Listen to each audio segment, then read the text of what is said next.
There's a lot of misogyny in the world. One reason that so many internal comms people are women is because this has been viewed as an advanced secretarial job, not as an important strategic job.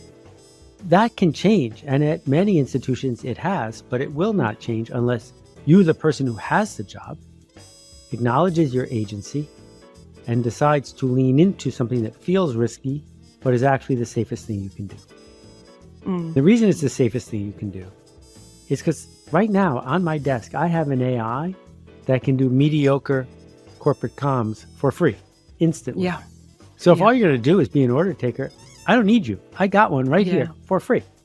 So the safe thing to do is to give yourself a promotion and put AI to work for you, not become a cog in a system that disrespects you. How to change the world in 1,000 seconds. Because if you look at some of the most powerful speeches that have ever been given, it's the weirdest coincidence that they're all roughly 16 or 17 minutes. Amazing. And some of them almost exactly. Look at like Vladimir Zelensky's New Year's address, exactly 1,000 seconds. Jerry Seinfeld, commencement. Simon Sinek's TED Talk, Brené Brown, Chimamanda Ngozi Adichie. Think of Martin Luther King Dream Speech, 970 seconds. How do we make it fun? Always. We spend more time at work than we do at home. And I don't know about you, but my attention span when I'm looking at content in my personal life is extremely short. Yeah. A lot of the time I'm watching a TV program and scrolling on my phone at the same time. So, you know, I need something that's going to grab my attention and keep me engaged. And that's no different at work.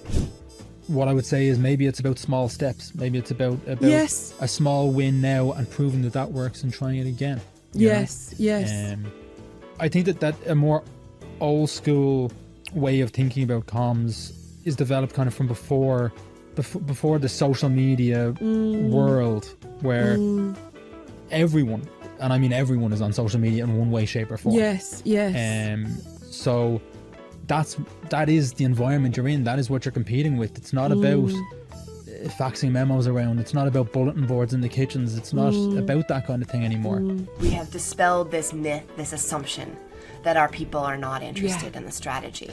There's a bunch of different forces at play here. One is the workforce and expectations from workers are changing. You know, this idea that people are clock in, clock out, that's somewhat anachronistic. And I think especially as a lot of these roles become more and more skilled trades and really require more and more strategic and critical thinking, right? Because listen, a job that you can clock in and clock out of, whether it's a frontline role or a desk-based role, that has AI written all over it. So that's not like a super great strategy. So a role for a human worker in the future requires thinking, critical thinking, and engagement. We are born creative and we live like really inadequate lives because we're actually all mad as hatters, you know. We're sort of We should lean into that a lot more. Yeah, we should.